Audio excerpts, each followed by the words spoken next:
executive director here. So welcome. Thank you so much for being here. Thank you to Jimmy and Charlie and Decoy for assisting us in this process. I am going to allow Mr. Pierce to tell the stories to introduce himself.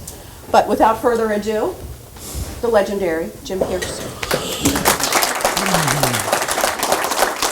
Well, a lot of you know me and some of you might not know me, but I was born in Havre de Grace in 1934 on Stoke Street, and all I did was jump over the fence and I was at the river. And the town then was nothing but a water town. We had 17 commercial fishermen here that worked the water, pound nets and things, and you never thought it would ever come to the end of the fishing industry we had here and the canning industry. It all went by just like everything else does. But I'll get back to Havre de Grace a little bit because I'm going to start here. When Havre de Grace was first, before in 1875, when it was incorporated into a town, it was called Hammertown, then Lower Ferry, and the Upper Ferry was at Lapidum, one over the Port Deposit. And Lapidum and Port Deposit was larger than Havre de Grace because the sailing ships come there, and they built a canal in 1840, opened the canal from Wrightsville to Lapidum, and then they finished it up and it came open to Havre de Grace. Until that happened, all the products, like the ships, the barges they were building that come down through the locks to haul grain, coal, and everything, they were being put on sailing ships and taken to all the other places.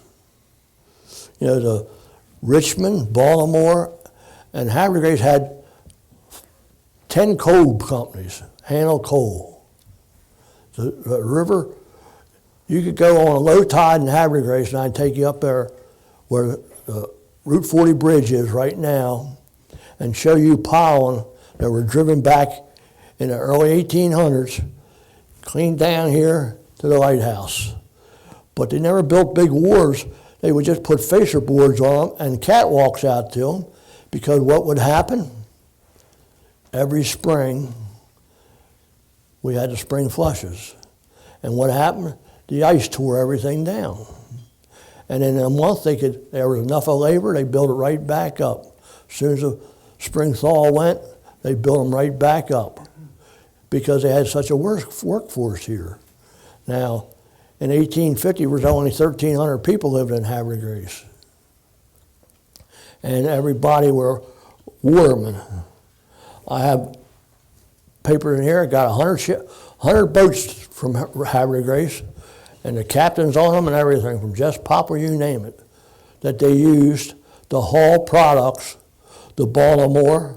And then the best thing happened in 1700s, the late 1700s, when they put the canal through to Chesapeake City. It was a small canal, but those boats could go through there and go to Philadelphia and Delaware Bay and haul products there. And then most of the people here, they just made their living off the water and hunting. But I want to start, what happened is, everybody knows where the nursing home is in Havre de Grace. That used to be a log pond. And they called it a log pond because they put a sawmill in there to saw lumber. Well, in 1820, that sawmill was in Williamsport, Pennsylvania.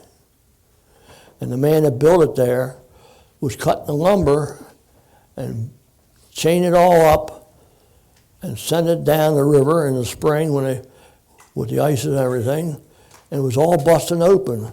So they had to put a boom crib out here to catch it, and they had to pay 4 to 5 cents a board foot to retrieve it, the people to retrieve it. So he moved the sawmill down here 3 years later and just sent the logs down. They started cutting right in Havre de Grace.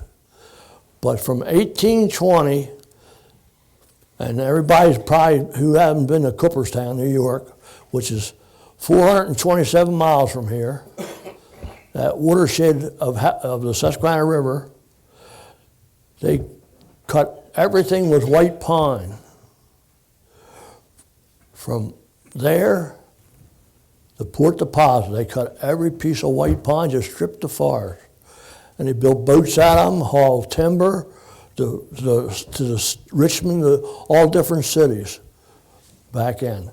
And then the trees grow back as hardwoods after the softwood trees. So that's why you look around here, there's plenty of white pine for the duck makers to make wooden ducks, because it was everywhere during those times. And then when the canal, it only operated for about 12 years, because every year when they got the flushets in the river and the ice hammocks and stuff, would cave the walls in, they had to refix them and all that. And it was, people have seen pictures of the port deposit, Havre de Grace. I got pictures of Havre de Grace, all the ice sheds tore down and everything, but they rebuilt them every year. And that went on up until they built Colonial Dam in 1917, and that saved, started saving the bay. And of course, climate has changed, over the years. Because when I was a kid, the best wintertime sport was ice skating and ice hockey and fishing, ice fishing. That's all gone now. Whoever thought you'd think, here it is January, what is it, 70 degrees out? Florida's going to get our weather, we're going to get Florida weather. But that whole Susquehanna Valley was mostly by farmers, but labor force was so cheap here. And then, of course, the town here, when I was a young man, we had 5 fish houses. There was 17 commercial fishermen here. And all of them lived in nice homes, all on Washington Street and everything, because they were all sea captains. And I got a list in here, could tell you every boat was made. The Maggie Poplar, Captain Jess Poplar was a captain on it. There's a list of it. Of all the boats, the Starlight, and there was over 100 and some boats, not counting the other ones that came up the bay, just hauling products. In the wintertime, they gunned. In the summertime, they hauled produce and products, because around here was a lot of, in 1854, Stockham's Cannery, if you know where the Susquehanna River Railroad Bridge is, that was called, above that was called Little Italy, because Italians settled up in there. But before they ever came over here, that was all farmland, peach orchards. That's why he built the cannery. In 1854, he built the cannery, the canned peaches. And there was apples and peaches. They grew a lot of fruit. And he got in the canning business. Then after that, they started tomatoes. And every crossroad had a cannery because they didn't have no way to get it to the market except can it, And I knew I didn't care which crossroads you want. The only thing they had a cannery, they scalded the tomatoes and picked them, put them in cans, and that was it. Well, everybody's heard of the red onion, I guess, in Havre de Grace.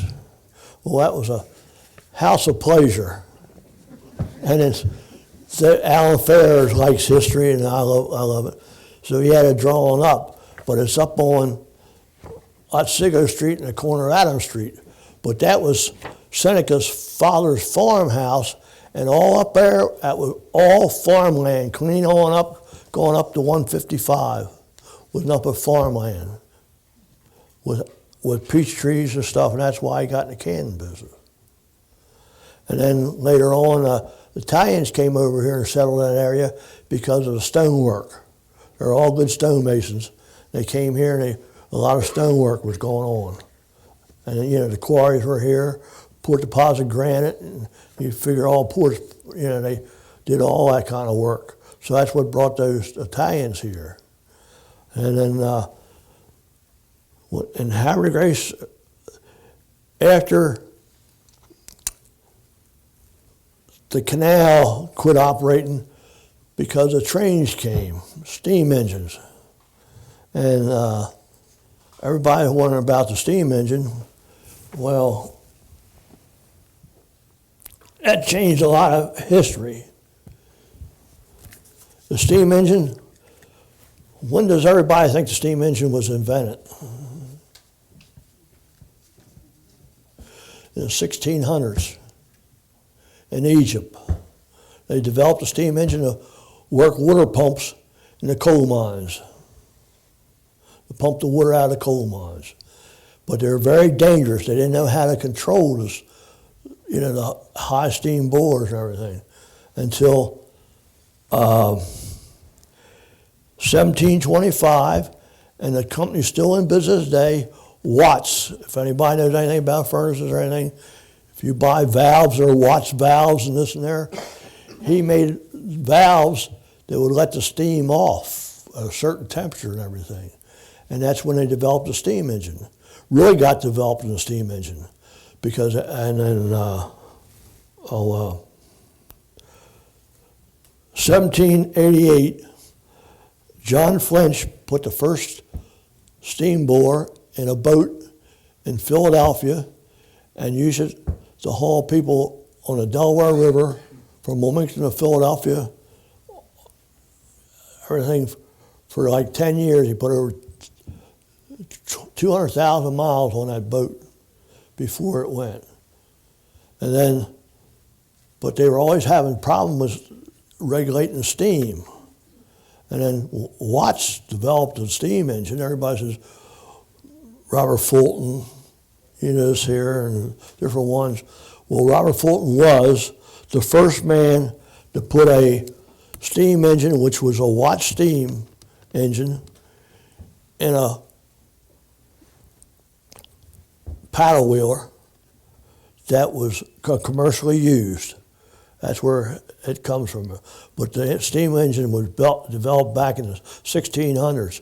But then in the 1800s, they learned how to regulate the high pressure bore, the low pressure bore. And what comes along next? The railroads. Baldwin Motor Works in Philadelphia built the first railroad train. Then other people, it's like anything else. Somebody gets in business, you're a contractor, well, I'll get in the contracting business. Any way to make money, they did it. Well, then the railroads come, well, that took away from all these boats hauling products because those trains could haul more weight and everything, and faster, right to wherever they wanted to go. And then what happens after that? The trucking industry brings it right to your door. So that's why the history has changed so much there. But now let's get back to the town of Havre de Grace. When I was a kid, there was department stores here, 5 good department stores, 4 hardware stores, 3 shoemakers, 6 barbers, 40 bar rooms. There was 40 bar rooms. And in 1850, when he built the cannery, he built the Methodist church because the story I got that during the First World War, he was serving peaches and apples, selling them to the government, and so many people got sick off of them from being in the cans because they soldered the cans by hand and it put food poison in them. Until later on, he learned how to put a ring around the can, which he developed. That's where he made his money. But in Havre de Grace, we had a movie theater, bowling alley, and of course the railroad used to come down Pennington Avenue, and people have seen prints of that where it went out on a railroad track across the ice. That was in 1883. But you figure ice used to get 8 and 10 inches thicker, it's better. That's when they used to cut ice here when it was, thick. But those cars weren't that heavy because they were wooden cars or wooden freight cars. They were light. And it used to be the passengers would have to get off at Havre de Grace. They would put the cars on a ferry to take them to Prairieville, and the people had to to get a ferry to go to Prairieville to get on the train. They wouldn't ride them on a car there until in the late 1800s. They let them build a ferry that would take the cars and the people over, and then later on, the railroad came from Philadelphia to Prairieville. Then the Baltimore line came from Washington, D.C. to Havre de Grace. And then there was no bridge across there. They built the first bridge. When they built that in the 1800s, then it was a wooden bridge. Then they built a steel bridge. And of course, the one up there now is they're getting ready to build a new one. Well, I don't know if we'll ever see it because, but they've been working on it or drawing and had pictures of it and everything. But that railroad has changed everything because you can get on a train anywhere and go anywhere. But now we've lost a lot of railroad because there was a lot of little railroads. Every community had, first started waterworks, it was a small waterworks. Now everything, the government owns everything. But before, people were in that kind of business. I'm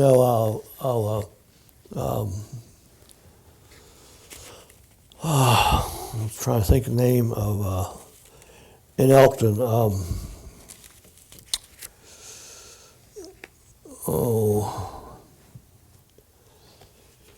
his grandfather was a lawyer. He made decoys. I can't think his name. I know his name just as well because I knew his son because we used to come to Bob Litzenberg. But that family was so prosperous, they ended up owning a lumber yard right where the lumber yard is right there on Main Street and there and coming in on 213 because right below that was the Divers Boat Works, which they built, 300-foot ships there, and the water was deep. And that family helped more people because they figure if you keep people healthy, they are able to work. But if they're not healthy, they can't work. And labor forces were cheap. And it's the same way around here because we had to, we're divided north and south. And then when the Civil War come along, then there's when things really started changing because that's when hunting really started to change. In the 1860s, they were making shotguns, but with domestic barrels. And domestic barrels are as strong as steel barrels, because I've been reading the history on it. All your greeners and all of them were made, but they were hammered so fine and welded together by heats that they would last them. They've been proof tested and everything. I read all this in history, and they still use them today. But of course now it's easier to make a barrel out of high-strength steel or stainless or whatever because they know the easy machine work, But before, and every town, there's just as many gun makers as there was decoy makers. If you read the books, there's 1 million gun makers and 1 million decoy makers. And Pennsylvania started it all. They had more gun makers in Pennsylvania than any other state. Then when everybody started going west, they took the Pennsylvania rifle, which they called the Pennsylvania rifle, and turned it into the Kentucky rifle, which that's all it was. And but Pennsylvania has more rifles. So then you figure hunting to make a living, you had to either had a flintlock gun or a percussion cap gun when we came along later. But in the 1840s, when they started building the double barrel guns, and then they found out they could build a steel brass cartridge to go in that gun. Most of them were still making 10 gauge and 12 gauge. Your big punt guns were just handmade anyway because they weren't dangerous. The only thing that was dangerous about them, if the powder got wet, And the old powder they had back in them days wasn't like the ballistics we have today. The powder would get wet. So every time they went out at the gun with those big guns, if they didn't fart, that's why they had a ramrod with a corkscrew on it. They take the wad out and clean that gun out because they were dangerous. Because some put, but they were just roughly made, except ones that were bought. The best gun I ever seen, I'm making a copy of it right now, came from Vandiver, Bob Vandiver, the Vandiver Inn. Bob Vandiver had a gun that was made in England, and it had engraving on it and everything. It was an 8-gauge. And I guess, I don't know if his father and family used it or not, but that was the only really good-looking, factory-made gun that I ever saw. And that, of course, if you go to those factories, you see all kinds. But that's what happened. But then when they started making that double barrel, and you figure you're in a sink box out here on those flats shooting ducks, you pulled that trigger, and you had to take a ramrod, put powder back in it, and they had two guns in a box all the time, and sometimes they had somebody there to load them when they had a double box. But you had to do that until the shotgun shell came around, and the double barrels you could break them and load them, and they injected the shells and everything. And that all happened right after the Civil War, because so many gun makers were trying to get contracts for the government to make guns. And the government bought so many different type of guns. This one didn't work. Somebody else makes something else. But here in the town, with all these commercial fishermen, and they fished here all winter, the ducks were here by the thousands. And this flats out here would handle 200 gunning rigs 3 days a week, except from November the 1st till January the 30th. Then from there, from January the 30th, they could gun on Saturday. They gun Monday, Wednesdays, and Fridays. Then they could gun Saturday, clean up to March. And they set their own laws until the government put laws in effect. And even back then, I got a list here of how many sink boxes there were out on the flats, who owned them, and of course it was a rich man that owned those. They took the sports out. But I got over 100 bushwhackers here.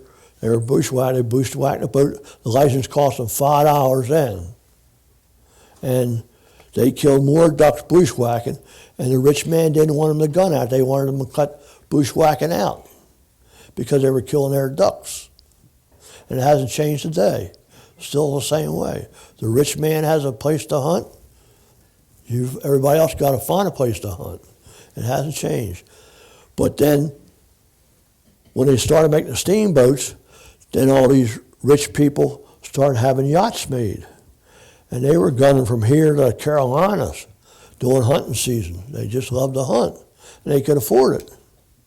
And I, around here with the decoy makers we have, we're called Decoy Capital of the World, and there are so many different makers. We look at a body and say, well, this looks like a Holly, a Taylor Boyd, this or that. If they could just talk, they could tell us the whole story. But you'll see a different head on this one and that, because when my grandfather was living, and of course I spent a lot of time in Bob McGall's decoy shop, and that's one part about me. I knew Bob McGall, Madison Mitchell, Jim Currier, and young Sam Barnes, and most of the Carvers around, over, and they did one thing for during the off season. They made decoys because they were still buying them. And then really, after they cut the sink box out in 1930, the year I was born, everybody went to bushwhacking. They went to bushwhacking. And then that's when they started refining the birds. Everybody says, well, these are crude. They only painted them black and white red. If a duck darted and saw what they were, you better be dead. But then they started refining, like Sam Barnes and all these people are putting feathers on the birds, the angel wings, this and that, trying to refine a bird because the canvas bats came and sit in those decoys. So they had to be more lifelike for them to draw them birds.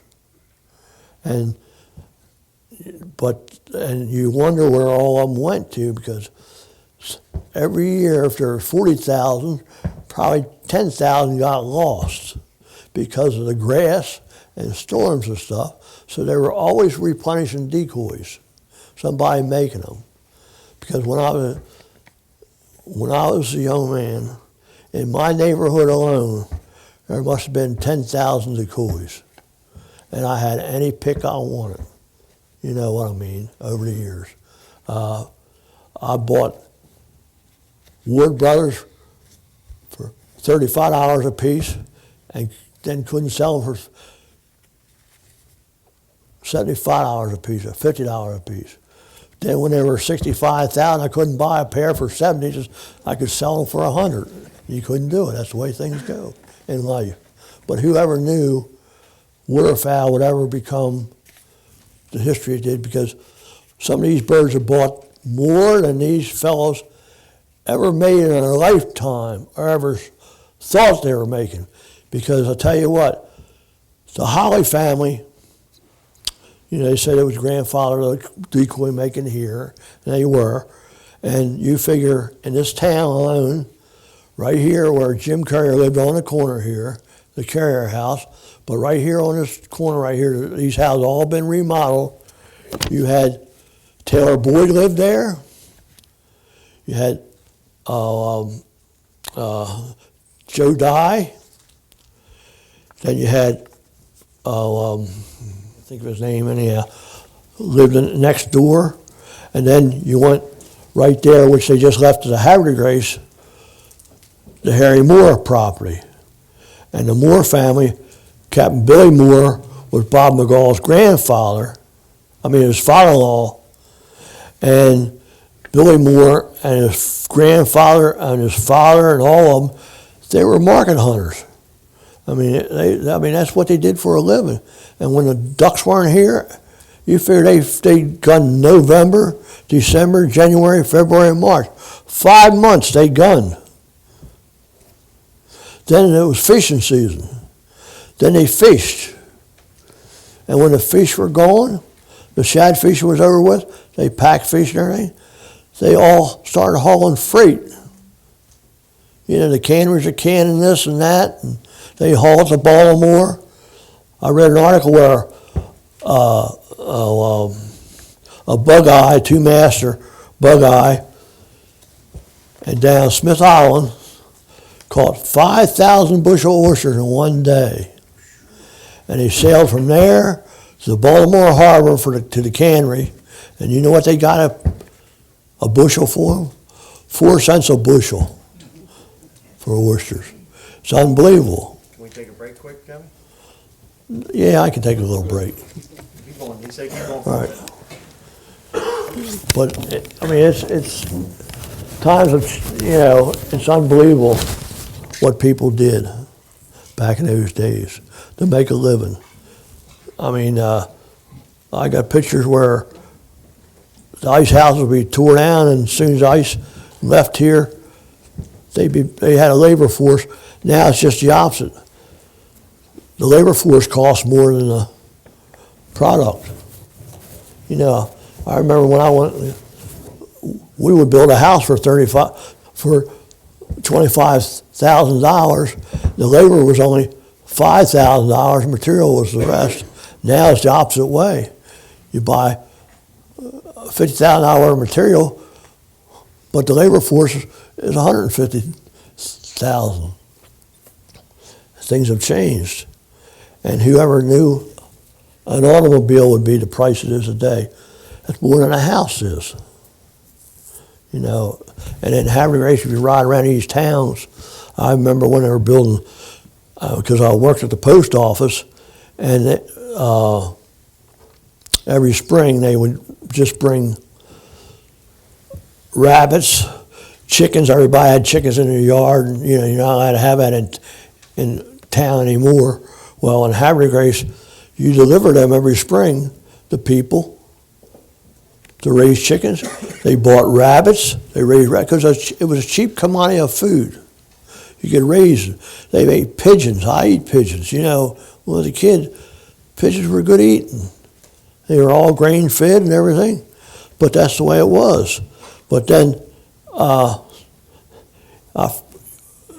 in Havre de Grace, it was 1885,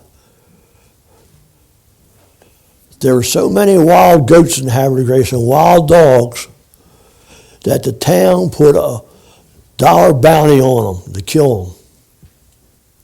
There was so many of them wild in the city of Havre de Grace, and that's hard to believe. Why wouldn't they be killing the goats off and eating them? They probably, but there were so many of them, they put a bounty on them. And then when the homing pigeons came here, when they migrated, people were shooting windows out of the houses and everything. Then they put the law, you couldn't discharge a firearm in the town limits anymore. And that's back in the 1800s, because the homing pigeons were killed off in the late 1800s. It's unbelievable. But that's people harvested for food. And then, of course, things have changed now. The only place you can go anywhere to get a screw is Home Depot and Lowe's. And Havre de Grace, you had Hex Hardware, Pickcock. You had Lizzie Lumber Yard, and before that it was Coles. 4 or 5 people changed hands over the year. And Ed Pearson, Decoy maker, he owned a lumber yard before he came Lizzie's. And but all that has changed now. And our canneries, I had a friend that grew nothing but vegetables in Jersey. He used to collect my Decoys to come to the house and everything. And he got out of raising produce and stuff because the canneries was costing too much to can, transport and canning. Now he's back, he started growing flowers and everything. Well, then he got out of that because they started bringing these portable canneries right on the trucks. Pull in there and can your stuff right on your farm. Had the steamers and everything right in tractor and trailer. So he got back in the canning business because they could come right to you, can your products, and sell it for you.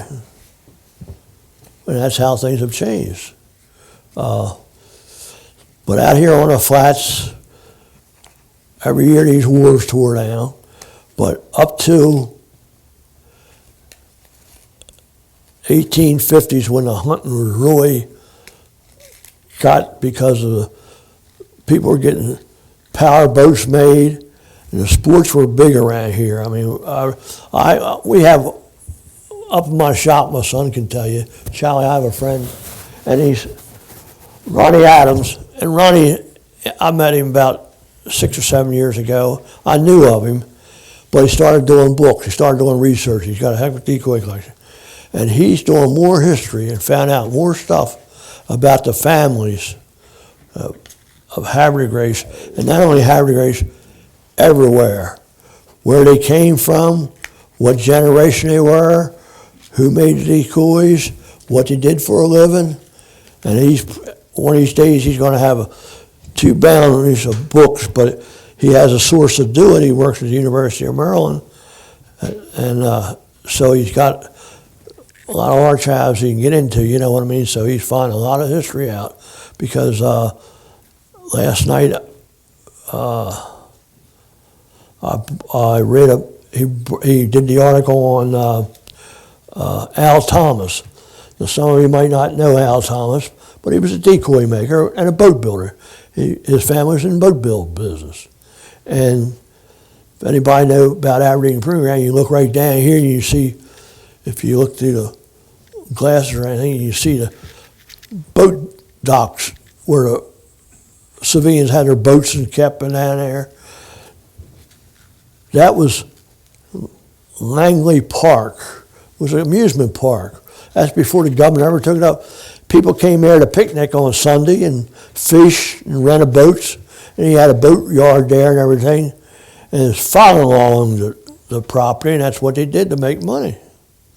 Then his house caught on fire and burnt down, and his boat shop, so he moved to, bought a property in Aberdeen, but then he started his boat building business out here at the racetrack, there where Billy James's lives. If you can go right down the racetrack, there's a road goes right to the water.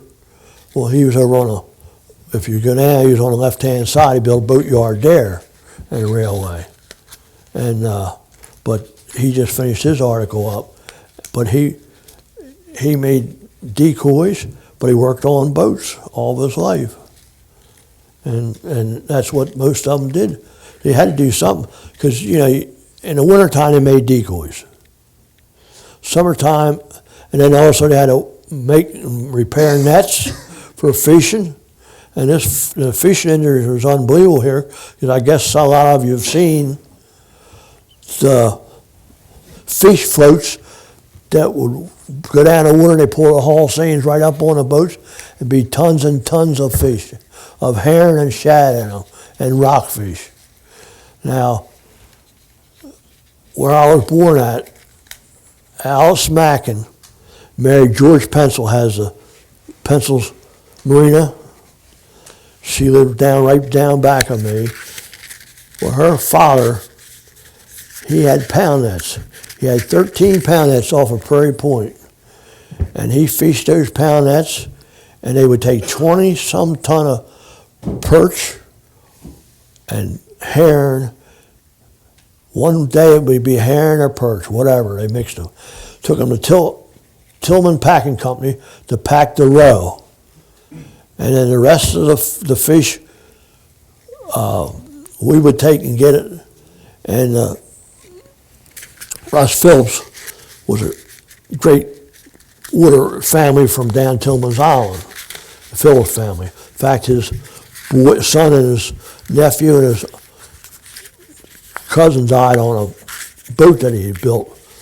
Too much ice on it, ice fishing in the wintertime, because he built the first fiberglass boat and everything, big 53-footer. State of Maryland has it now. But anyhow, he fished those pound nets, and they hauled those fish down, and they could only haul so many because they would squash them. You know, they only put so many in a truck. But they did that for 2 months and hauled fish down there to pack. And now people cut the cans and all this. Now you're not allowed to catch a herring in the bay. You're not allowed to catch a shad. And I remember when you could dip all you wanted, wash tub after wash tub, and could get a penny apiece for them. And people smoked them, ate them. But now you don't have fish markets when there's no fish markets left around here, because you go to a chain store, they got a bakery, fish market, doctor, eyeglasses, whatever you want. Banking, don't make any difference. So that's how things have changed. But the gunners out here, it was a tough life because it was ice, and Jim Currier, he used to ice box all the time. I had his ice box, and I gave it to John's mother because it come from his uncle, who lived right here on the corner here. And he ice boxed for 15 years, he told me, because he could make more money when the river was froze up and there'd be open pockets. He could go out on the ice and take a sled and pull the box and cut a hole in the ice where a hole was close by, and so a half dozen decoys out and get past shooting and get grappling hook and hook on the ducks, and he gets $7 a pair. Before he was only getting $4, you know. And he gets $7 a pair. What? $3 more is a lot of money, because I know when I was shooting ducks, it made me a lot of money. I mean, everybody wanted them, you know, because they're the famous duck there ever was, canvasback. But all the ducks were good. Didn't make any difference what you ate, mallard, but canvasback was the biggest duck out here on the flats. And people shot them. You know, you heard stories, they killed 500 a day, one man. You know what I mean? And so it's hard to believe when they said there were 6 million canvasbacks out on those flats at one time. And 40,000 Decoys and 200 gunning rigs. And they gunned every day they could if the weather wasn't bad. And there's a story about Joe Dye. Joe Dye's father, he used to fish, gun Henry Diskin. Diskin Saw Works in Philadelphia, made the hand saws and power saws and all that. And Wanamaker, they were very good friends. They would rent his boat for just to go duck hunt. It was a scow, sailing scow. And then young Joe Dye, and we got a tape of this, young Joe Dye was helping his dad with the sink box and everything.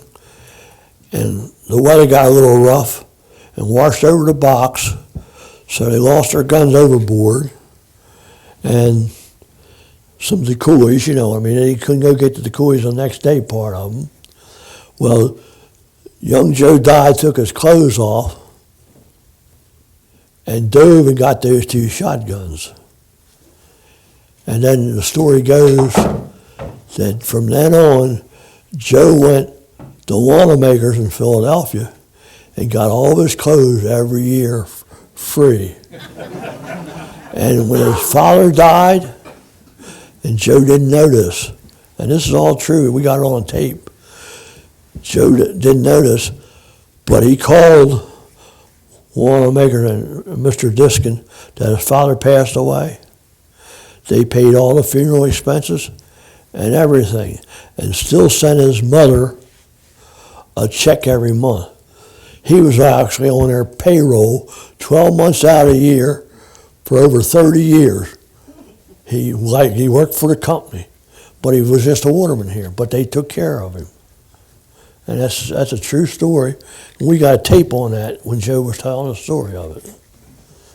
And then, of course, all the other families, you know, the Hollies,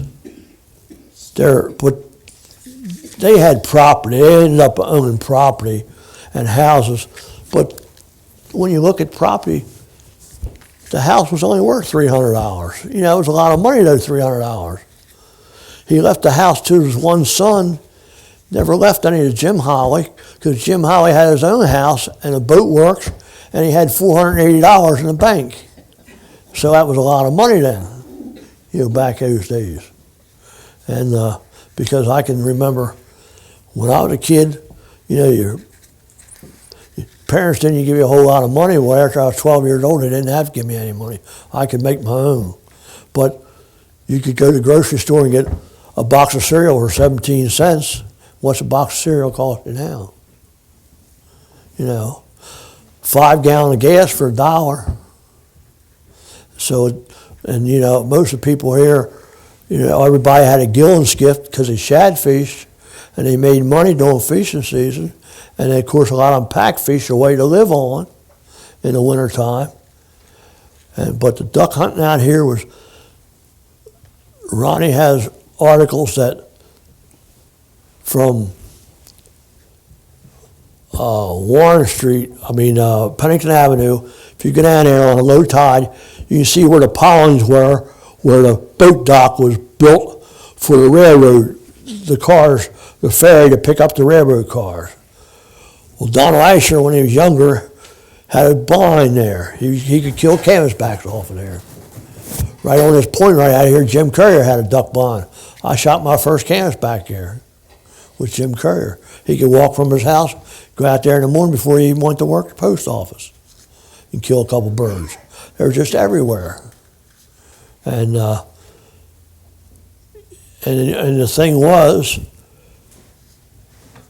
the government, it's like anything else, once they get their hands into something, it destroys something. You know, in the 50s and 60s, there were still ducks around.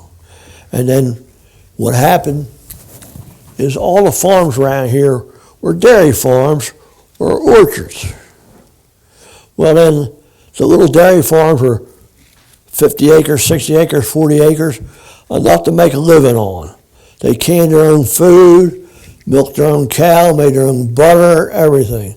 And then what happened after the Second World War, the farmers come in and bought these little farms because the kids didn't want to farm. They were going to work in a factory where they could make $2 or $3 or $4 an hour. They weren't going to work on a farm 7 days a week, 365 days a week. So the grain farmer come in, and a lot of them were dairy farmers, but got into grain farming. And they started buying the little farms up.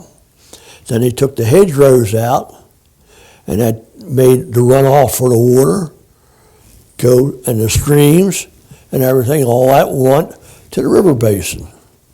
And this is filled in out here, and if it didn't have only a dam right now, it would be filled in more. Here's the government says, we got to dredge it, but there's too much minerals. Where does minerals come out of? The ground. Dredge it.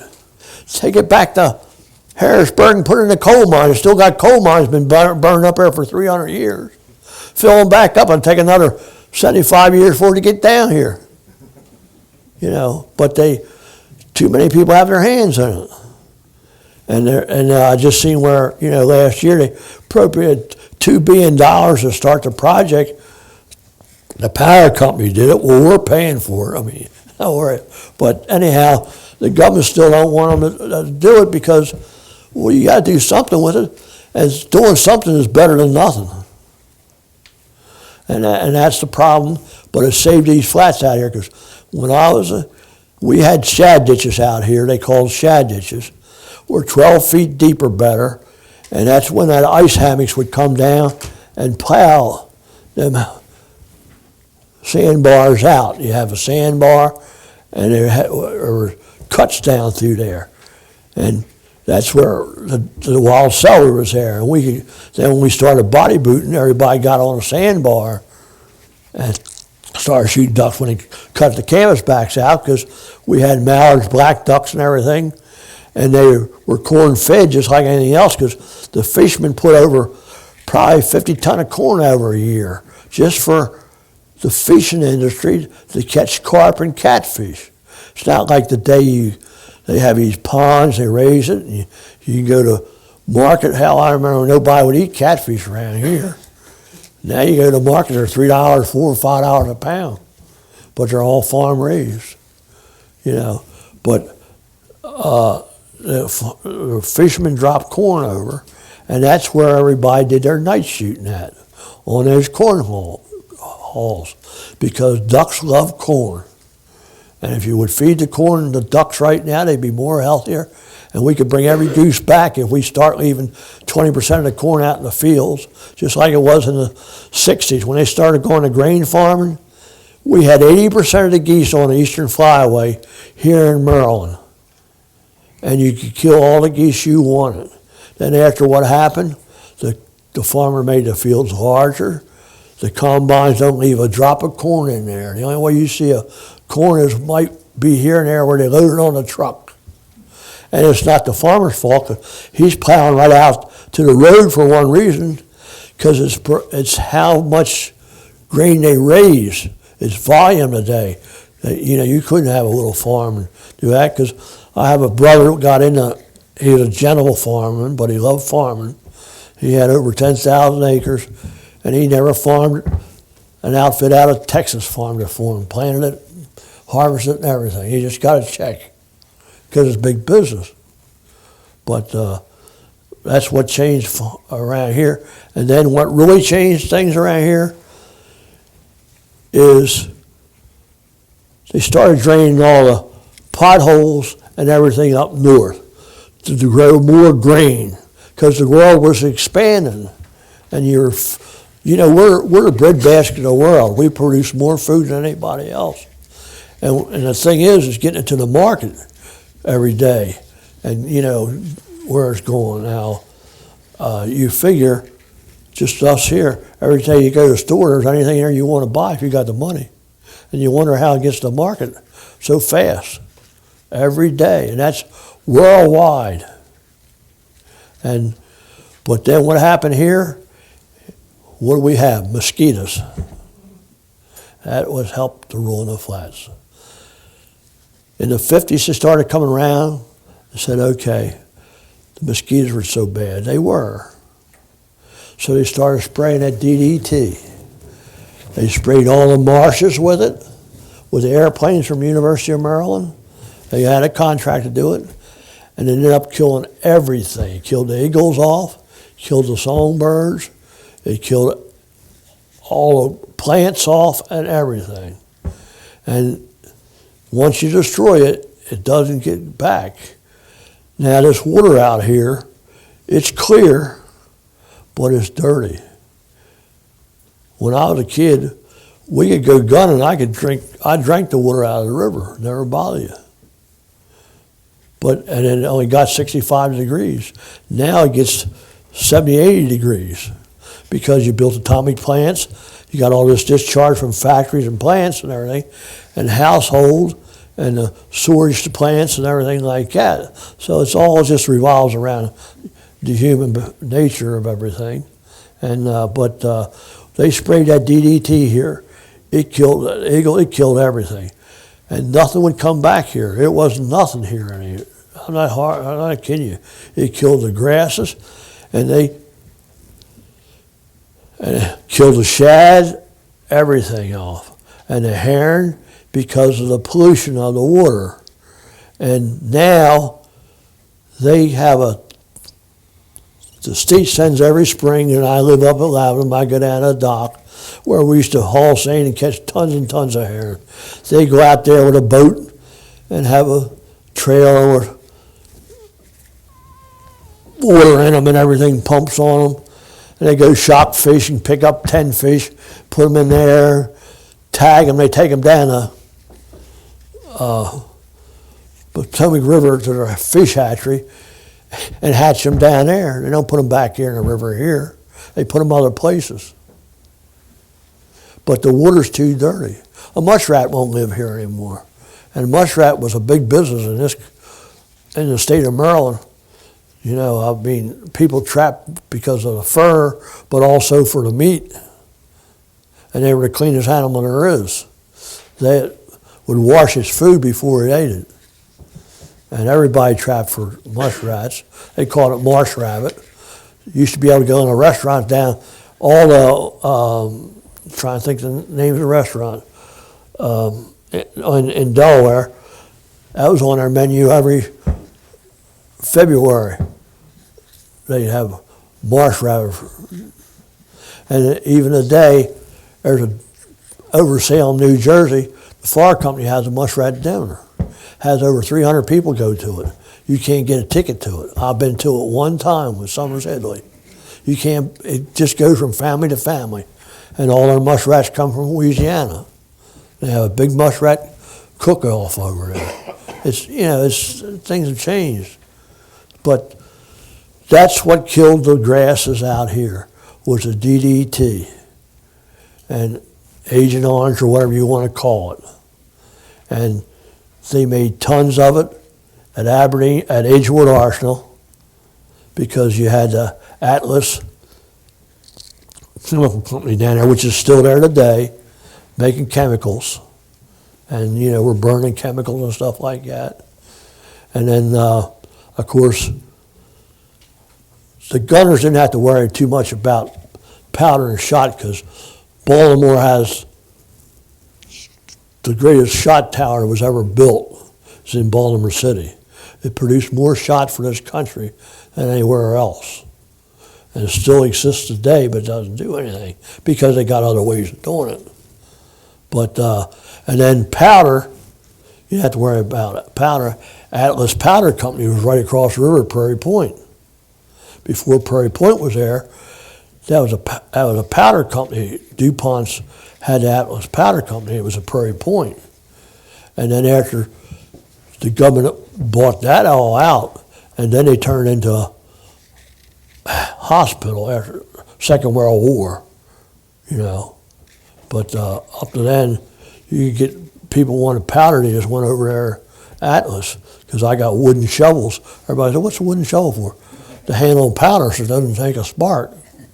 You know, people say, you know, but that was here. But there was coal industry here. The city of Havre de Grace had a foundry, made iron back in the 1800s, because they were self-supporting. They had to be, you know. You had, I think there was 3 gunsmiths in Havre de Grace back in those days. I'd have to get the books and show you. But then there was, like me, there was 4 shoemakers in Havre de Grace. Now you just throw them away and buy a new pair, you know. But they made a living doing it. And then the farmers would come here to Havre de Grace because had good, nice department stores. On Thursday night, they would bring chickens into Havre de Grace, and then on Friday night, they come shopping.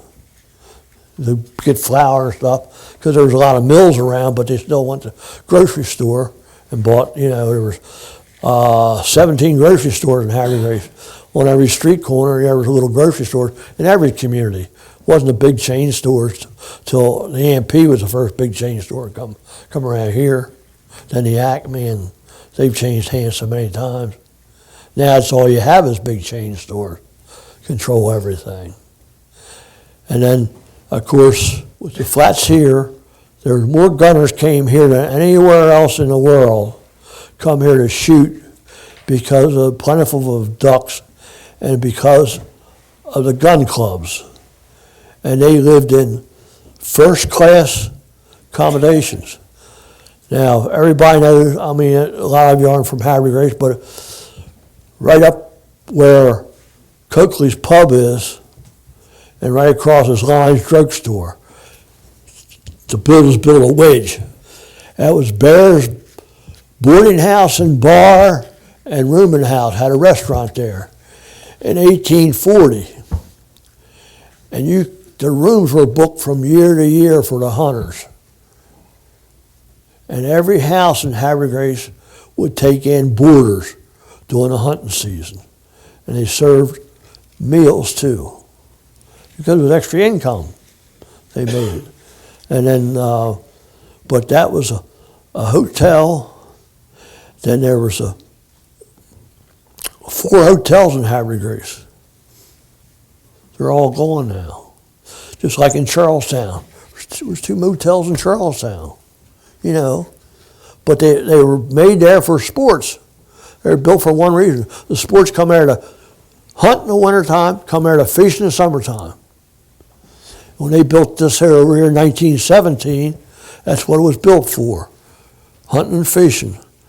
And a guy named Pearsall built out of Philadelphia, and he run out of money, so DuPont finished it, helping one partners with him, and it closed down in 1965.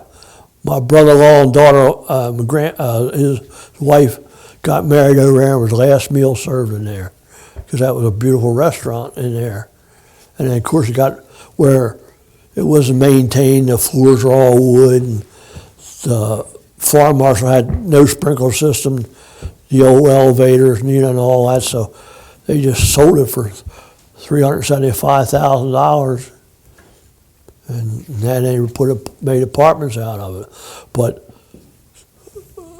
we know the grandsons, and they buy decoys from us. From the Knott family, everybody knows the Knott family.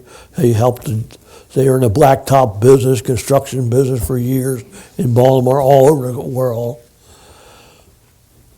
And his grandson is John Kornstein. We had him where's Pat at? Right here. Pat knows John very well. John was a grandson of the Knott family. They owned a Swan farm down at Rock Hall there. It was left to him and his sister, and he owns it. And his grandsons buy decoys off us and everything. But he got married at this hotel here, had his wedding reception here in 1920. And he used to come here because, they had steamboats came here and had a dock here and everything like that. It was fine dining and fine living. But John Cornstein, when we were getting a museum going, he's a history buff on the Civil War and everything, and you probably see him on TV and all that because he's with I think John's semi-retired now, but he was a great man on Civil War and down at Jamestown, museum at Jamestown and everything. He was there. And he came up here and got us started on our museum. I mean, paperwork and stuff like that. But it's funny how things go. But the hotel here stayed open until 1965, and then the city was going to tear it down. But it was given to the city by Dr. Foley. He owned it, and then, of course, he had nuns were living in there then. But then he built a new house and new quarters for them out at the Catholic Church for the nuns and the school. And he traded the city that property for the property across the street where you see the apartment houses are. He built new apartments there because he wasn't going to invest any money in that in the old place because it wasn't big enough. But then they converted into things. Then at the same time when this was up for sale, the city was going to have it tore down. And it was going to cost them $3,700. That's what you could have bought this place for, $3,700. And of course, Alan Fair and Mitch Shank and Donald Ashner asked me, let's start a museum. Because I was involved with the Upper Bay Museum at the Harvest Fish House. We started that one in 1970, back there. And I was involved in that because I just wanted to serve the history on hunting. And the best part about the Northeast Museum, it's about the watermen. It's hunting, fishing, everything. This is all about decoys. And we're very fortunate to have the decoy makers we had because, you figure the Hollies, Barneses, Bernards, Paul Gibson, Charlie Bryant, and when we first started, everybody said, why are you getting these fellows? I said, look, they're still living. They're living legends, so that's why I try to start honoring them all. Then I said, then it has changed, and Pat will tell you, a lot of it's been given to this museum of waterfowl, of the old waterfowl, and good quality birds. But everybody we've honored in here has put a collection in here, and it's one of the finest collections you'll find. And couldn't be located any better. Here's the flats where millions of ducks were killed. And then, of course, after this, what happened there is, during the Second World War came on in 41, then, I remember when they put at the Route 40 bridge, that was finished up in 1941, and then tore the old double-decker bridge down that used to be going across Havre de Grace by the American Legion in Havre de Grace. And that was built and 5 men bought that from Havre de Grace, and they charged you 25 cents a toll to go over it and come back. They built a second deck on it. Well, the state found out they were making too much money, so they bought it back from them.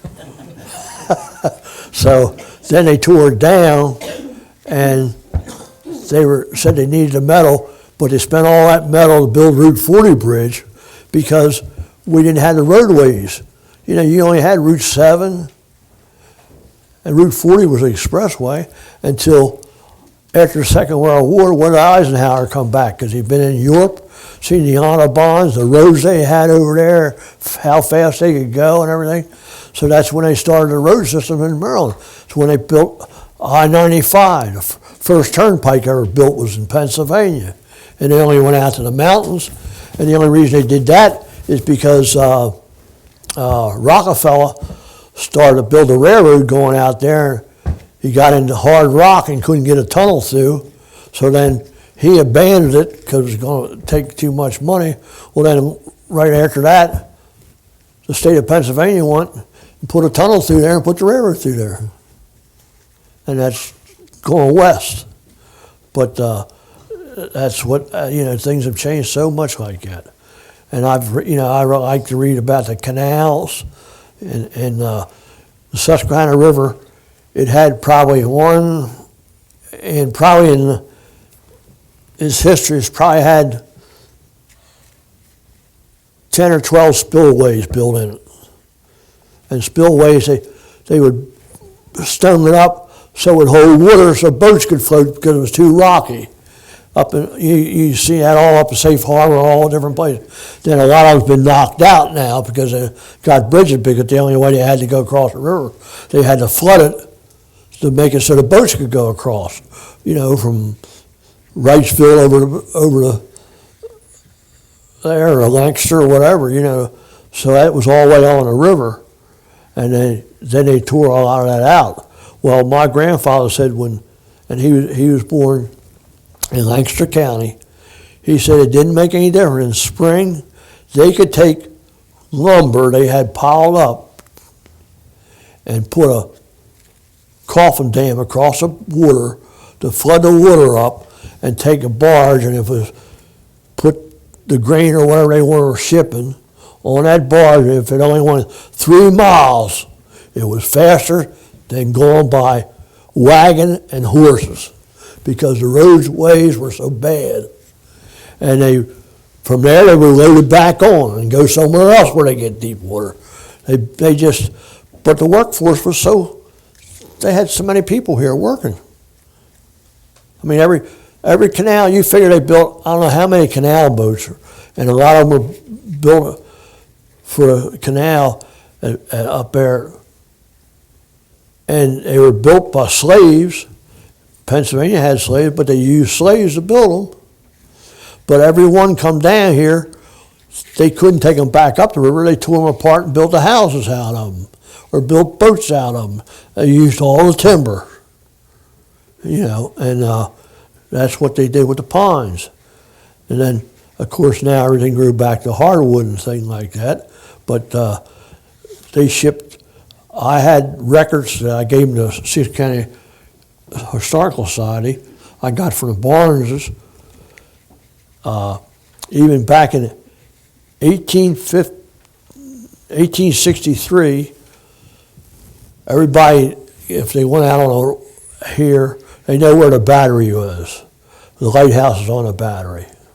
Well, that was a big fish complex. It was all built up and they raised shad and herring there. The water was so fresh they could raise them.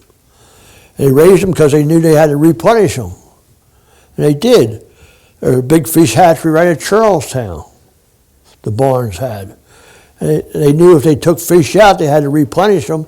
So they built, and the water was clear, because I worked on a project in '53 at Abbot's Wharf, and we would take a roe shad when it was ready to spawn it and put melt on it.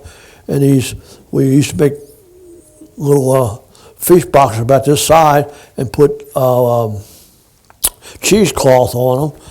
And then 6 weeks, there'd be fingerlings. We just took the boat hook like that and they swam out. We'd do it again during the whole season. But the river was pure.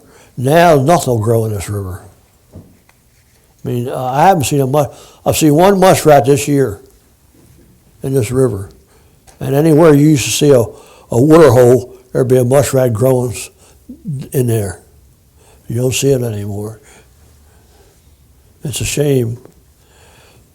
But this was a great project I worked on because it served the history, the Upper Bay Museum, and you have we're fortunate in Maryland to have what we have. We've got a great waterway, and it gives a lot of pleasure to people and everything. But way back in Baltimore City alone, because that's where all the industry was in the cities. That's why they built row houses. Everybody worked in town. The companies were in town. Then after the Second World War, they started building out of town factories and stuff. And the people started moving out in the country and stuff. And then what happened, that they become slums and stuff because the industry's not in town anymore. But they build outside. Well, now you see these industrial parks everywhere, especially since they built the road system we have 95.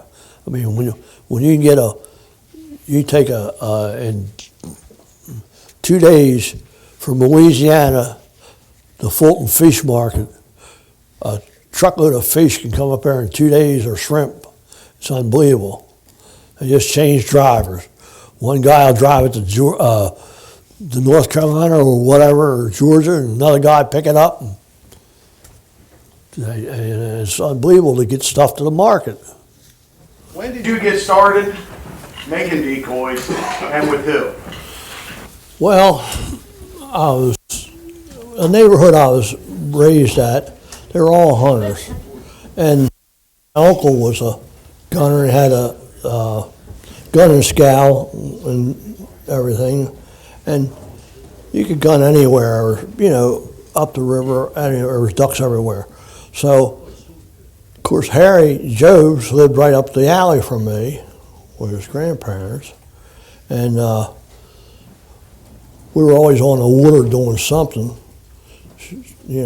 but we weren't allowed to have guns. And then we were 14, we went and bought our own guns. We'd go to Murray Lauder and get him he had a second floor, he just had, any gun you wanted, people bring them in there, and we could get a gun from him. And we had to bring him ducks back to pay for them. Or shells, he sells nickel shell, or $2 a box. So I said, I'd take a box, but I'll just only take 5 with me. But Murray Lauder was a man, he had a general store in Havre de Grace, but he had all the hay barns at the racetrack, for the horses and stuff. And Murray owned a lot of property in Havre de Grace. And he was good to the town because he's helped a lot of people. But when I was a kid, there was plenty of ducks still around because of the fishermen dumping that corn over, and they were coming here for that feed on that corn. Well, I was 14, and I just moved from. I lived born and raised on Stoke Street, and Dr. Steiner, doctor in Havre de Grace, delivered all of us, the 6 of us. My brother was named after him, and he would come to my mother after he went to the hospital every day. He'd come to my mother for breakfast, and with my grandfather. My grandfather would come up to have breakfast because he was staying with his daughter down across from Bob McGraw's house, and so of course I was going. Nelson Bernard was 4 doors from me. I was up in his shop, Johnny Boyd, he made some decoy pigtails and stuff up in the loft. They had a carriage house there and a big family. But I went down I was working for Jim Courier. We were working at Mitchell's, but Jim would let me, when I was 14, he hired me to help deliver parcel post during Christmas time because they would be real busy. And then in the spring of the year, when we got everybody ordered rabbits and chickens for their, because everybody had a chicken house in their yard and everything like that. And I would work there. Then when I was 16, I could drive. Well, then on Saturday, he let me drive the parcel post truck during the off season because everybody worked for the post office could only work 40 hours. They had to have comp time. They couldn't get no overtime at all. And then you had to wait till somebody died to get a job. So I started going down Mitchell's. I was 14. I stopped around Ed Sampson, knew Ed, the family, the boys and stuff. See Ed and Ed working on heads and stuff. So I went down Mitchell's, and Mitchell says, "Here, you're not going to stand around. Get that broom and start sweeping up." They start sweeping up. Next thing they put a spoke shave in your hand. Spoke shave is stuck. And then I started working for Mitchell. And then, of course, Jim was always making decoys as parts for something to do, And his shop was right down here in the alley right here where they built this house. And of course, when I got out of school, I spent a year at the post office because I got out of school and I had my license and everything. And when I was working down at Mitchell's, and Jim says, "I need a substitute carrier." Well, Mitchell got mad at him because I was working for Mitchell making decoys all year, you know what I mean? And we're doing cripples and everything. So I went to work for Jim for 87 cents an hour at the post office, only making 50 cents at Mitchell's. So we had 5 mail routes in Havre de Grace. So my job was Monday I carry one route, Tuesday, because they had to have a day off, comp time. And then Saturday I run the parcel. Well, I was making time and a half. I was making more money than the regular mailmen, and they were getting mad because they couldn't work in it. Well, but I could work because of part-time help. Well, I went down and took a test. I passed it, but you had to wait till somebody died. I'm not kidding you, in the post office then, because that was a lifetime job. So one day, Abe Davis, he worked for a phone company, and Billy Bauer say, "Hey, Jim," because I put an application for a phone company, he said, "We got a job open. Go out and see Bill Seitz." So I went out to telephone exchange. Well, the telephone exchange was right next to where I lived on Franklin Street, where I had my decoy shop. And everybody sat on my porch. Telephone exchange was right on Stoke Street then. So I saw Billy, and he says, "I need somebody to drive a truck, deliver phones and stuff to different COs like Churchville, Darlington, the small exchanges, because they had guys just, there." So I said, "But I can't come to work now. This is October." He said, "Why?" He said, I got to have 2 weeks off." 2 weeks off for what? You ain't got a job yet. I said, "Well, I don't care if I get a job or not, but I'm going hunting the first 2 weeks." And I did. So then after come in on November the 9th, and it was Harry Lingenfeld, my brother, Emerson Mitchell. We had what we call Orange Chief. We bushwhacked. We used to gun for just 2 weeks, stay out there, come in at night and stuff like that, but we still gunned for 2 weeks straight. So I took my 2 weeks gun, and so then I went to work for a phone company, and I said, "Well, I'm telling you what, I don't know if I get 2 weeks next year or not, but I'm taking 2 weeks next week when gun season comes in." And from then on, I did. But that's how I got gunning. But my uncle gunned, and he lived on a boat. He had the King Tut gunning scow, and him and Wright's Trailer Park. His father had a farm down there. Those two gunned together, back sink box days and everything. Well, he had opened the hatch up. There was 500 decoys down there. If you wanted a decoy, you just took them. Old strings on them. They break cotton strings and stuff. So if it floated away, you could go in there and get another one. But there were so many decoys around here because I went to work for a phone company. I worked there for a year, and then I was 22 and I got drafted in the service. So then what happened is, I got sent down to boot camp, went through there. Well, then I was in the Signal Corps. So they were going to send me to Fort Benning. Well, another fellow was in school taking training. We came up to get our orders, And a fellow he knew he went to college with was there, a boy he was going to college with. And he was from Connecticut. He says, Mac, what are you doing? He says, yeah, they put me in a signal school. He says, we're supposed to go, order said we're going to go to Fort Benning. Why, you want them changed? We said, yeah, we're as close as we can get to home. He said, Fort Monmouth, New Jersey. So he changed our order, so I went to Fort Monmouth, New Jersey for 15 weeks signal school. And that's how come I knew Summers Headley because he used to come to Madison Mitchell's shop.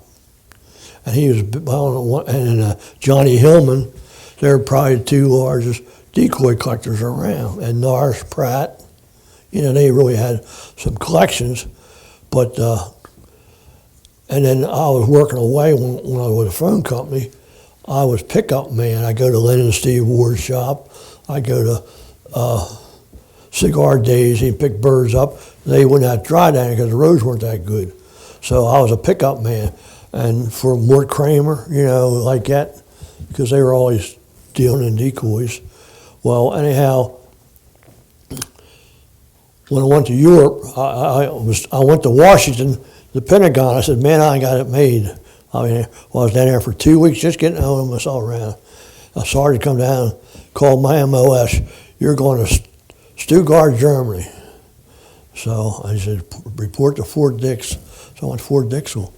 Guy says, you ain't shipped me out for 2 weeks, go on home. So I went on home. I spent 2 weeks home. Then when I was in signal school, we went to school 4 o'clock to 12 o'clock at night. 8 o'clock was dinner time because it was 24/7 the schools were run. And they were all civilian instructors. So on Friday night, you took a phase test, and if you failed, you dropped back one course. If you failed, then you're out altogether. Well, every Thursday night, everybody took the phase test, and you got done 8 o'clock. Well, we could leave at 8 o'clock. Well, I would leave at 8 o'clock, stop at Colt's Neck, there's a bar room right at the front gate, pick up 8 pony Rolling Rocks, and that would last me to get down to the Lighthouse Inn. It was Lighthouse Inn then. Down here at the Lighthouse when it was a bar room. And I'd get there 7:15, and everybody would be in there watching Gunsmoke on Friday night. And that was my routine for the 15 weeks. So then I ended up going to Germany, and I worked in embassies. I visited 23 countries. I was very fortunate, 23 countries. And I have a brother that was in the Air Force, and he would fly over twice a month, and he'd fly into, and he brought me. Those guys in the Air Force, they would fly to Newfoundland, pick up lobster. We have a lobster bake. They wanted steak. They went to Texas. They got steak. I wanted crabs. They got crabs from Sambo's over in Delaware. Put them on a plane and fly them over there. We had parties all the time. But I was very good, I mean, I had pretty good. But then when they wanted you to sign back up, I said, no, I already got a job with a phone company, and I come back here. Well, then that's when I started really getting, because I was back with the phone company, we had cedar poles everywhere, we were replacing cedar poles. We were put back in the 20s and 30s, replaced them. So I was getting all the cedar poles I wanted to make decoys. So I built my own shop, my brother and I was turning the decoys on Mitchell's lathe, but carving my own heads and putting them together and everything on Stoke Street, but still working for Mitchell's. Well, I spent 17 years at Mitchell's helping me, and I even helped him after that, even, going out on Saturday and head and stuff like that. But I always liked to hunt and fish. Well, when I got married in 55, and I was going with my wife, I said, well, there's one thing I like to do, and that's hunt and fish. and you're not going to interfere with that. And she'll tell you right now that that's what I told her, and she never interfered with it.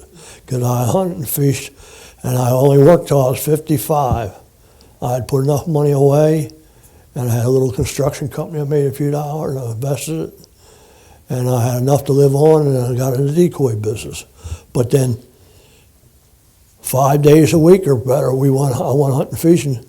And then when Charlie Bryan retired, him and I always didn't. All you had to do is pick the phone up and call Charlie. He says, "We're going fishing tomorrow." He says, "Where at? When?"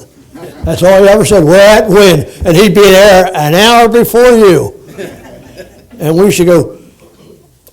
When dove season come in, we gone down to St. Michael's a lot because we had friends down there. I had a place down there, so we gone all those estates down there.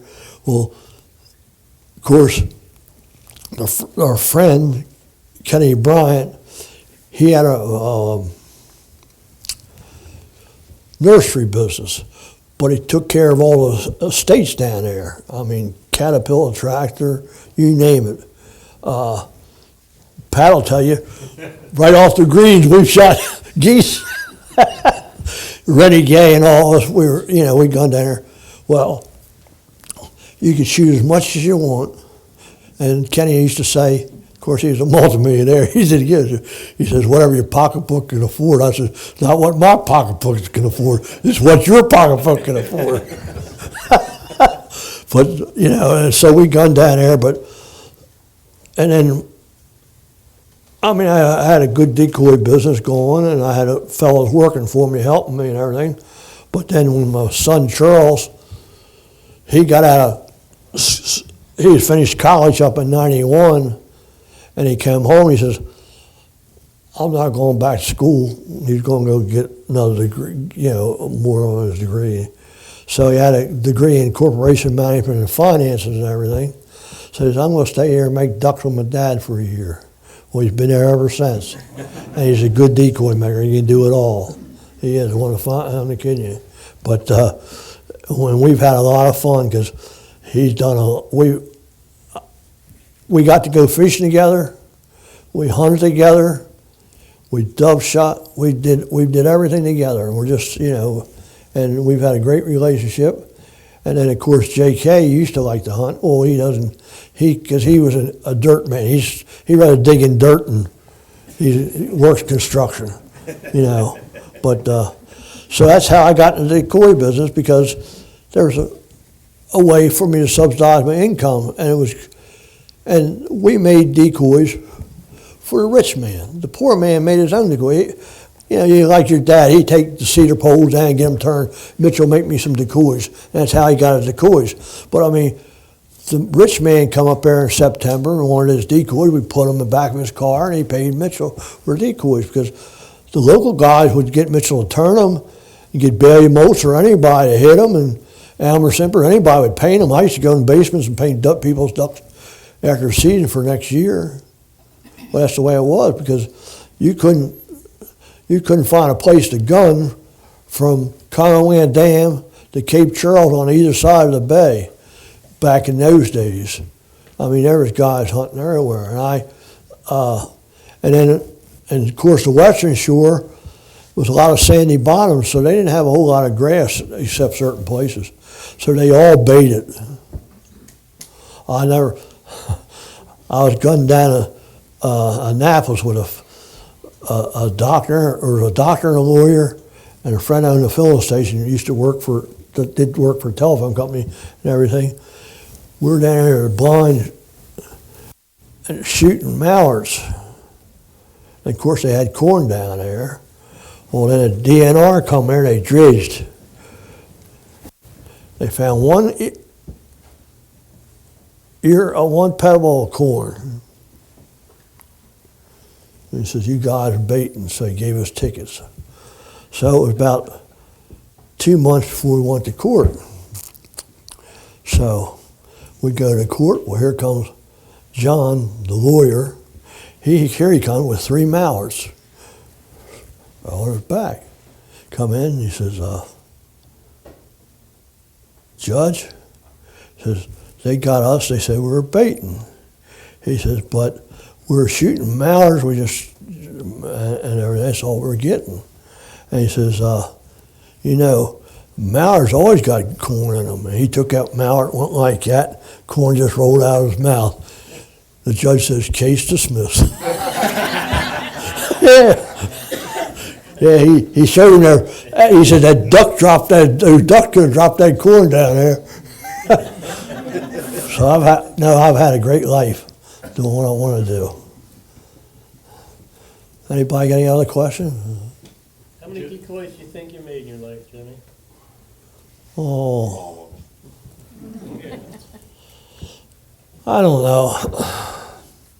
Maybe 70 years of making them.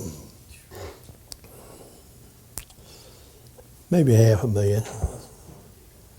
Because I used to, you know, when we were making decoys, we got like Harry, and when we started our own shops and everything, we had other people work for us, just like Mitchell. So during hunting season, you're making 2,000 and 3,000 decoys for people. I mean, you know, these gun clubs around, they buy 500 of this or that. And so, and you couldn't get enough decoys made, really, at the time, because I used to, down on the Potomac River, was Mitchell sold them decoys, and Mitchell says, I can't handle it all, or you start doing it. Well, heck, I used to send them in fish barrels. Just take fish barrel and put them in a paper bag, put sawdust in them, and then just put a piece of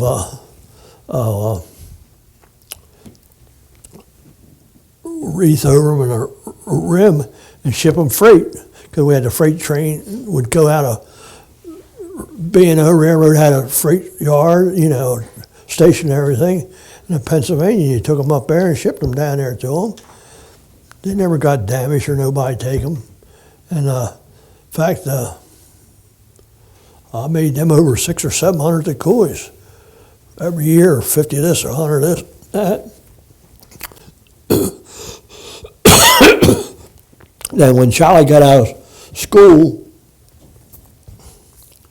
he was in the shop, and a fellow called him, and the fellow was in the flooring business. And he said, Charlie, I got a bunch of birds of your dad's.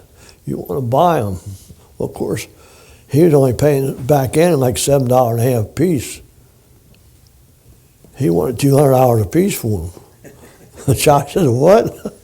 Of course, Charlie has paid a lot of money for some of my birds, but yeah, he wanted $200 a piece for them. But the man ended up having over 600 decoys, but he sold them all. I mean, you know, it's unbelievable and there's something you know, I've been doing this all my life, and everybody else has been interested. Always something comes out of the woodwork, somewhere, someday. You think it's all, you've seen it all, but you don't. You know, it's unbelievable, because I had fellows bring me ducks in the shop. Joey will tell you, people just bring ducks in, and you thought you seen, you know, they're all gone, but they're still in somebody's cellar or loft or something. Not only that, fishing tackle, anything like that, it's still somewhere tucked away, you know. But it's been fun, and the no names that we can't name probably are worth more than the ones we do name, because of the makers. You know, we never knew only the makers we knew was by word of mouth and the old timers that told us over the years. And you know, you've seen, we'll look at a decoy, you can put 10 of us together. Well, that looks like a holly, but it's got a sandbar's head on it, or this or that, you know, they're mismatched. But that's what happened, because they were a tool to work with. They didn't care if the head got broke, they just cut it off and put a new one on or patched it up. It had to draw a bird in for them to shoot. They wanted something to eat. You know, and it's like Bob McGall. When he was born, of course, his grandfather owned the island. He owned 700 and some acres down on Basutti Island. and he had the ferry that went across. The cut was bigger than what it was there, but he had a ferry that went across there, and of course, he had what they call the upper farm, which became the gun club, and he had a lower farm, and it had orchards and stuff. Well, he had all the gunning rights for that place, all the fishing rights for that place, and everything. Plus he farmed, but he had some money because Bob was raised till he was 3 years old by his grandfather, and his mother lived there. His father had a farm in Aberdeen, farmed it there right where the railroad is. All that was farmland. That was his father's farm. And then when his grandfather died when he was 3 years old, so of course they sold the farm because there was two boys. He had an Uncle Jim and then his father, and lived in Havre de Grace. So they sold the farm, and back in them days, they usually sold them at the train stations because it was too rough, the roads, to go to a buggy to the courthouses and everything. So the auctioneers would always do it at a train station. So the farm bought $17,900. That's what they started the gun club there. I'm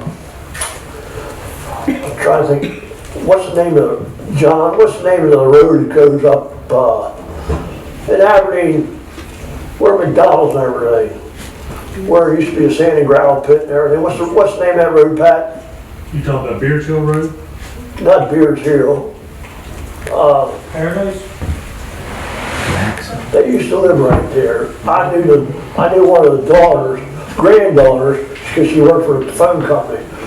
They had built a house there, but her great grandfather bought the farm from down on the island and turned it into a gun club to the government, took it over. But then he moved to Havre de Grace, but he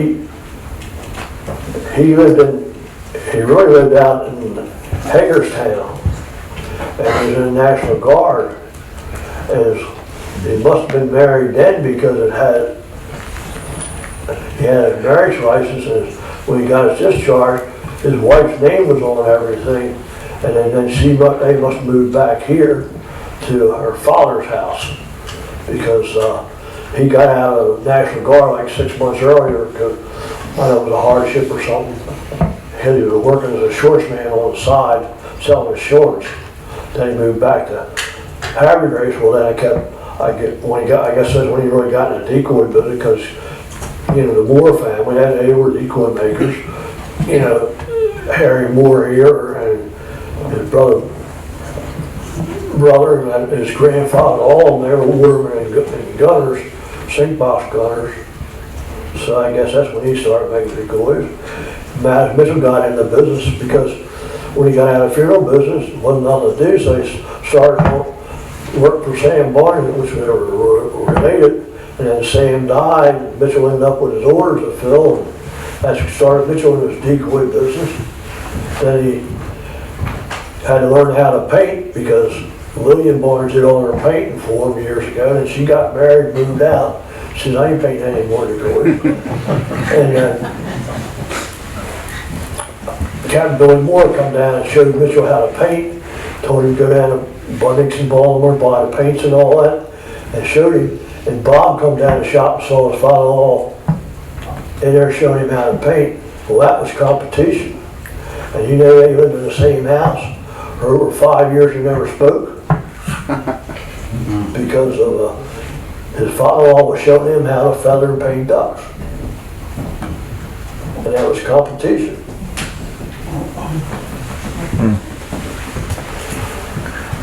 Decoy makers are weird. They are weird. There's a lot of them around weird. They get funny. Anybody got any other questions? So Jimmy, you talked about the Bayview, you talked about the furnace building here, and the city selling it for $3,700, or putting it up for sale for $3,700. but you need to tell everybody where you took this building when you got it to where it is today. Well, it was fun. I mean, it just happened that we had good governor. The building was set here, and when they came and they asked me if I'd do it, I had some friends who were, because I was in the Harsey Construction Company, and I had some friends in Philadelphia I knew, were engineers, and I said, well, let's see what the building will hold. Well, of course, I've been in it when I was a kid. We used to sneak in here and go swim in the swimming pool. This floor right here is all concrete and had netting around. It was a badminton court and tennis ball court, and the women's sun buddies up here, and they came up the steps up there, and it had drains all in it. Well, I brought the engineering company down, and we dug around a footer and everything. He says, yeah, these footers are good, it's good concrete and everything. They walked underneath you can go underneath the swimming pool where it is. Check that. Well then, JK and my boys and my nephew and all us, we got from Harbor. Harbor had a boatyard up there. We hauled, how many ton was it, JK? We got 15, it was 15 ton.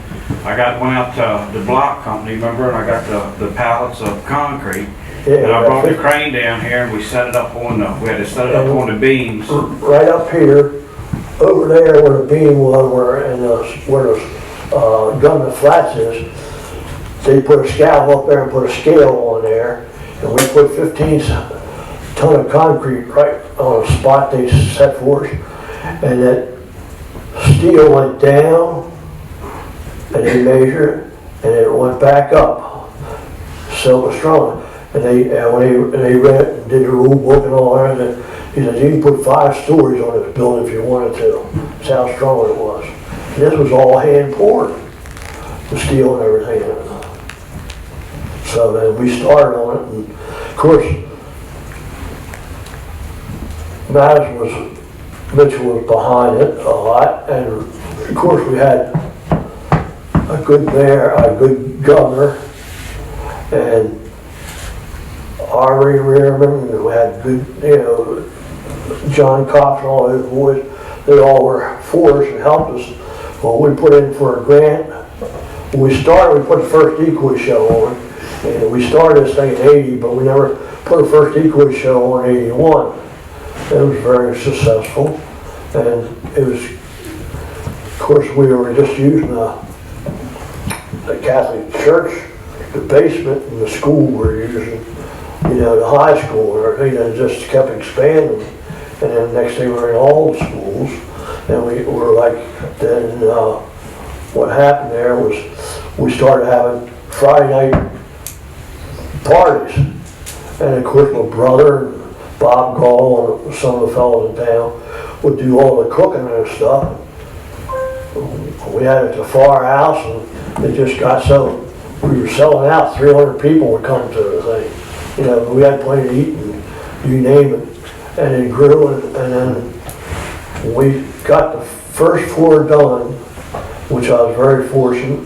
They let me do the project, but the city was overseeing it, and but we were writing our own checks, through the city on it. So of course I begged, borrowed, and stealed everything I could. I mean, I had some good friends like Carty Turner, Phil Powell, Kenny Stevens. He was my concrete man. And these fellows, I used them all. And then I had Flip Wilson. He just passed away, and he did a lot of work downstairs. And I was buying white pine, this white pine floor, and some of the stuff. I got that from Kush Brothers, got a deal with them in White Pine, and they were making all homes and everything. So they gave it to me at cost, and brought it down here for me, because I knew Leonard nothing very well. And we put White Pine floor in here, but the high heels made it rusty looking. But it's been a great project. But Donald Schaefer, he's behind it. We went to see him with Bill Coughlin and everything, And we put in for a $500,000 grant, $500,000. And that's what he told us to do. He said, but you're only gonna get about 300 or 375,000. So that's what they gave us. They gave us 375,000. Well, we did the first 4 and got it all finished. And I was fortunate because I was selling Decoys to Gypsum, U.S. Gypsum Company. The president was in Dallas, and he got with some friends of mine. Bob Bell was Savannah National Bank president, and they'd come down to South America.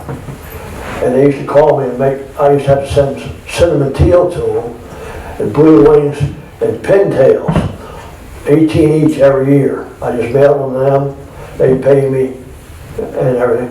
So I called him up, I says, oh, I need some drywall. He says, drywall, how many sheets you need? I says, I don't know. Building's this size. He said, well, go see Chuck. And he knew Chuck Lay, Donald, a fellow in Havre de Grace I knew, family was here. Donald's brother worked with me. So I went to see Chuck, and he was in drywall business, selling drywall, all these developments and stuff like that. So he come to me and says, yeah, we'll bring a tractor trailer load. So he did, and he brought it over there. He says, who's gonna put it up? I said, I don't know. So he said, well, I got a friend. And the fellow was in the drywall business, finishing business. He had like 75 people working for him, but he was making 50 cents a sheet and not even touching it. And these developments all over the state of Maryland, Washington, and everything. And they were selling drywall and that. So I went to Clarky Turner. I said, Clarky, you know all the lumber yards. I think it was 480 2x6s to frame the walls up downstairs. We had to, because it was just a concrete building. And I got all of that for nothing. So I had fellows, my nephew and them, they framed it up, Phil Powell, all of them, got it framed. And then I went to a party up this with Larry Grace. He said, come on, you're on this party. Well, this man was in the drywall business. He says, yeah, Chuck told me about it. You wanted to hung and finish. They did. They come in here and hung in and finished and cost a cent either. So then I needed to paint it. So what I did, I used to have a fellow work for me up in the Decoy shop. He lived up in Elkton, and he came here when Castro took over Cuba, Gomez, and he family settled up in Elkton and Newark because they went to work for General Motors. But his grandfather was a big contractor. They took all his money and everything. They came to this country with nothing. And Henry was he worked for Bill Pease. He worked for me in the shop, and he was good. And he carved now a little bit or anything. But he says, who's going to paint it? Him and his brother did painting on the side, when they didn't have anything to do. And he says, why don't you come up to the company? We got 35 men come there every day, just sits in the break room in case somebody gets sick on the line, you know what I mean? Because it's all union. So I went up there and saw their boss and says, how many boys you need? I said, well, I don't know, tell Henry. So Henry says, well, I'm really going to need 5 of us to paint this place. Well, I went and every paint dealer I dealt with, and I got paint from everybody I could. They got white, and then they painted cream, they painted over.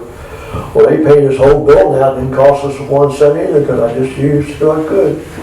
So they just couldn't understand the downstairs part. Well, we got the downstairs part all up, and of course we built Mitchell's shop in there. There was a step up in there where they used to have a car wash, and we built Mitchell's Bob McGraw's shop in that area. And of course, then when we remodeled it, They took that all out and changed it all around. But they just couldn't believe what we did with $375,000, made $1 million building.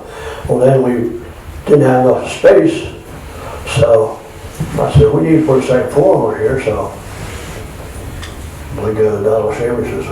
So I already called around and to Armco and different ones, and Gulf State out of Mississippi gave me the best price was I don't know, $70-some thousand. The engineer, I wanted an engineer, you know, to put the support beams where they were and put the building up.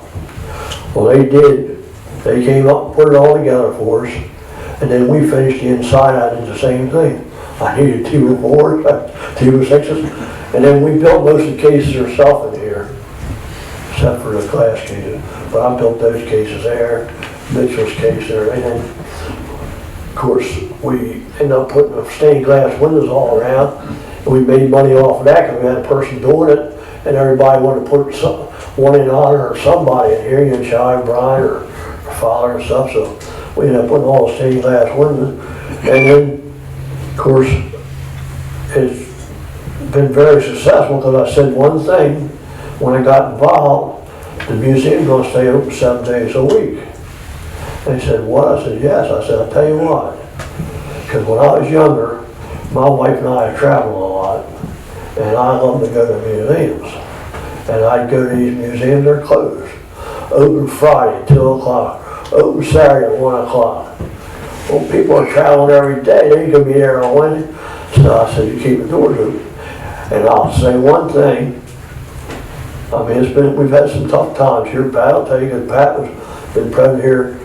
He took over after I left here, and Doc Carey and everybody. And he and Jeannie's done a great job. But it takes a lot of money to keep this place open. But the doors have never been closed. People can come here anytime and get in here. And that's the best part about a museum, is it being open. I mean, you might not only get one customer a week, but if you want them to come and see what you got there, you got to be open.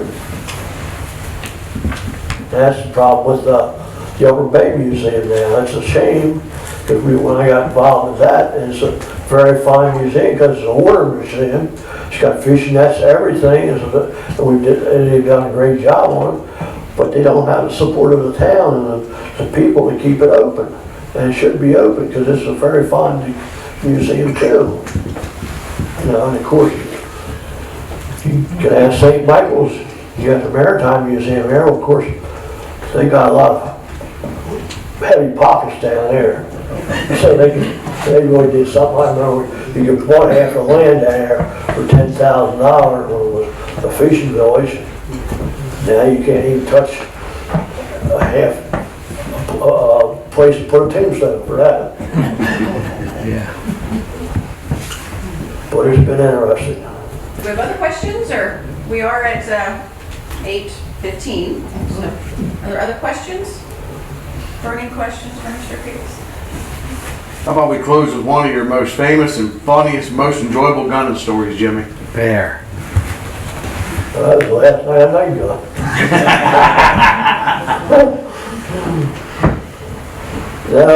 You know, back then we only had one game warden in town, and he had the canvas back, a boat. They had tunnel stern, so it could run across the grass and everything. And of course, when it froze up, he come and lived in the Bayou Apartments there. It was Odin Keene.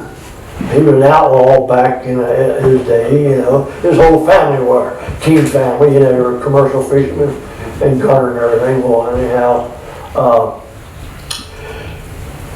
course, back then they kept the boat in the boathouse down there. The dock was still there, and he lived on the battery during the hunting season. Stayed right on the battery, him and his wife. I mean, he had everything there, quarters. But then we had a sanctuary pulled up where you couldn't gun in certain places in the battery and stuff, so the ducks could rest and stuff like that.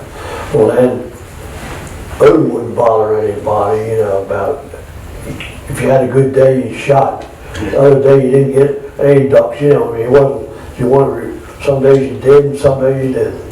Well, anyhow, I've got off the battery and just leave a couple pair of canvasbacks hanging there. He knew where they came from. When he was living in Bayou, we killed ducks. Always left him a few pair of ducks. Because everybody, every lawyer, doctor and everything wanted canvasbacks, see? And the judge wasn't going to lock you up because we were feeding him. Yeah, I mean, I ain't kidding you. And we killed, I mean, the old timers killed, it was a rough life, but when we were gunning, we had it easy because we had automatic shotguns. You know, they didn't have all this. And we had extensions on them. And I could take 3 guns and we killed 99, I don't know how many birds we killed, but we picked up 99 birds. We wouldn't pick up the other one because I said it would be bad luck for 100. Bill Wyatt and Bobby Walker and myself up underneath the Beano Railroad Bridge. And we had a fellow there who was railroad cops used to walk, you know, they used to walk the railroad bridge all the time, back and forth. And this was during the Cold War was going on and stuff, you know, so he was there waiting, what are you boys doing down there? Get out of here. Bill said, we're going to get out of here. And he just shot up in the air. He left. But we picked up 99 canvasbacks that night. Wow. And got $7 a pair. We were rolling in money. But I mean, but there was ducks. I mean, I've seen some nights be 3 or 4 gunning parties out there. You could just see the flashes from the street because they were on corn. They're feeding on because the fishermen dumping corn over. Now, until the state of Maryland got real strict. And I know when Pat and them all boys, that whole group gunning. Come on now. I see the fire come out of the barrels at night. On ice. And you get out there next day, and you thought it was a flower garden was red. But I mean, you did it because that was just the way of life. That's what you did, you know. Because like Ronnie Adams, I mean, he's really found some history about all the gunning and the amusement parks around. I mean, because people didn't have the entertainment stuff like that. They all worked in the city, and I used to always say, when I was young, up there in Lapidum and Conway Dam, on Friday nights and Saturdays and Sundays, you couldn't find a rock to stand on for people dipping herring and fishing. And I used to say, them damn dumb Pennsylvania, what the hell are they, rain or shine in Maine? Well, then I found out, when you go up there and you live in row houses, no yards or anything, and you just work everywhere, you want to get out of town. And that was their pleasure, was fishing.